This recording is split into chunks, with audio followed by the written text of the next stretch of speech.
Journaling sounds like something that needs a quiet morning, a cup of tea, and a lot of discipline. But that's never how it worked for me.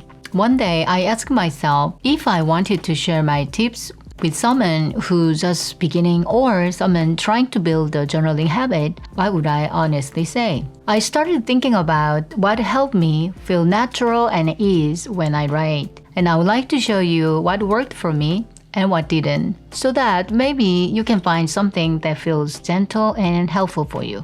I have been journaling my whole life and I know I will continue for the rest of my life. So if you are thinking about starting a journal in the new year, let me share how journaling actually lives inside my daily life. My message in this video is simple.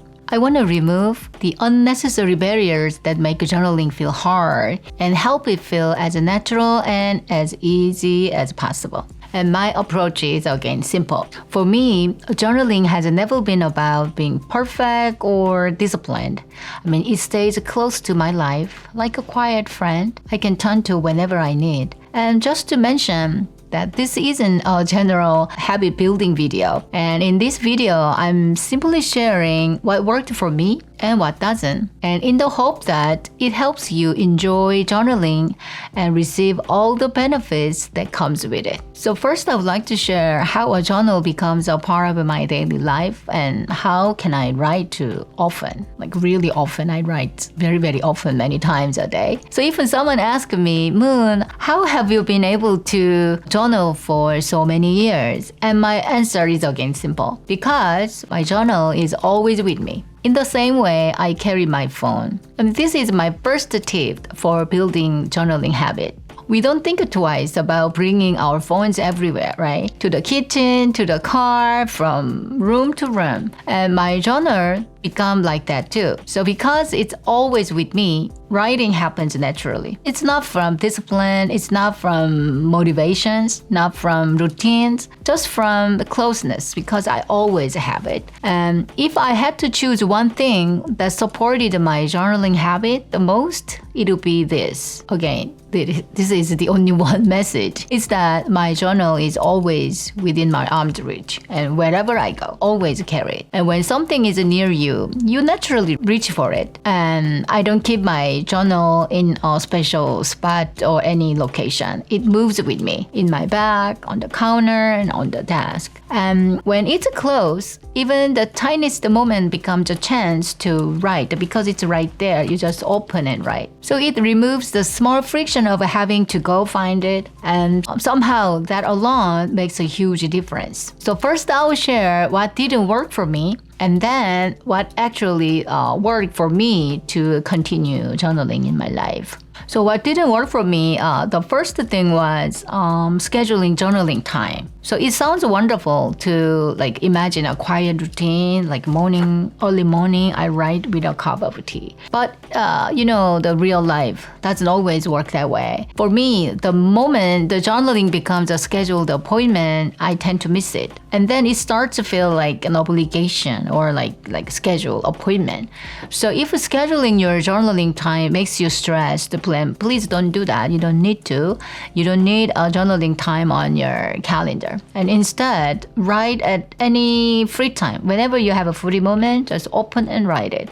And sometimes one sentence and sometimes 2 pages. We never know. So some of my favorite entries were written right in the middle of every daily life. At my desk, during the phone call or before grocery shopping and waiting in a car. Everywhere, in a cafe, on an airplane, hotel room, kitchen counter. Recently I had a trip, so I wrote something at the airport as well. So these were not like journaling sessions.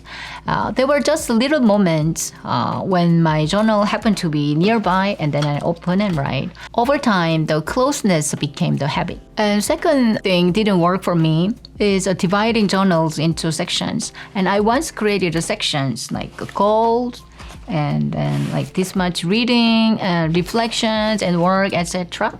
But every time I wanted to write and I pause and wonder which section does this belong in and do I have that section for it, And that tiny hesitation became a barrier. Instead of writing freely, I flipped through pages and checked the index and look for the right category, and the moment passes. And also another issue is the section has a fixed number of pages, right? But real life doesn't divide evenly. So one section fills very quickly and another section stays empty. And then I felt stuck. Like, do I start a new journal when one section filled in?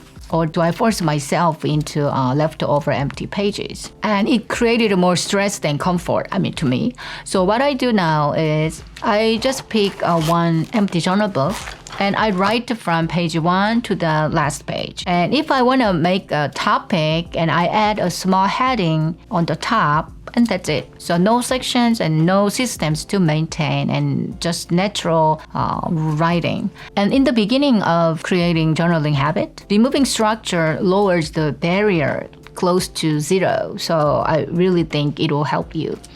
And now I'd like to share what did work for me. So this will be the tips for an easy beginning of journaling habit. First, write tiny moments, not full pages. So don't think of journaling as like filling a whole page. Just write a few words or sentence or small ideas or small thought. Tiny writing counts. And it builds the habit. And I always keep my journal close so that, for example, the phone rings, I open my journal. And then while talking, I jot down something I heard or something I want to remember. And so just capturing the small moments as they happen. So that's the first tip. And the second tip is let your life lead your writing. So write what touched your heart today. It can be a conversation, an idea, or a sentence from a book, and that's enough.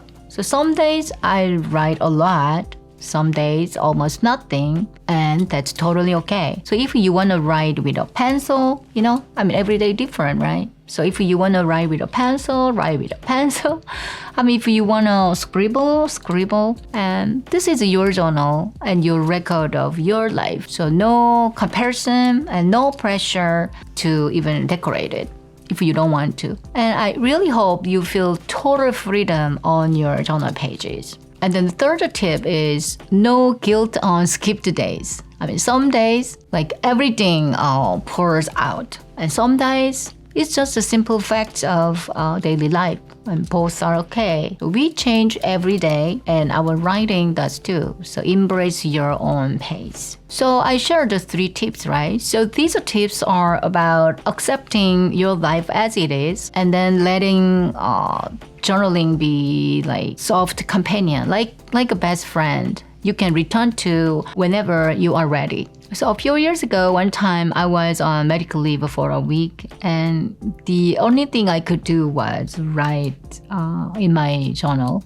And I wrote everything, what was happening, every emotions and every thought. And I filled a thick journal in just a few days. So here are the book I wrote to that time. It's 2 thick journal books. This date is 2022, January to March.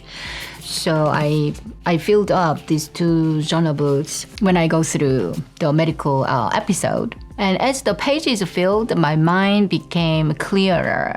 And I understood what was really happening and how I truly felt and how I wanted to move forward. And that week became a turning point in my life. And all because my journal book was ready. My journal book was closed and ready to receive whatever I needed to put down. And in return, it showed me a clearer picture of my life and helped me to make an important decision about my path from that point onward. If you want to start journaling this new year, you don't need a system, discipline, or anything complicated. You just need your journal to stay close to you. And when it is nearby, you will naturally open it and write a few words, a thought, a moment. That's enough. And over time, your phone and your journal book will feel like a pair, something you naturally carry with you. So whenever phone go, my journal book go. They are a pair. So I hope your journal becomes a best friend to you, a place to think, rest, breathe, and reconnect with yourself. Thank you for spending this time with me. If you enjoy reflection, reading, and journaling, I would love to see you again here at Moon Reading Room. Bye!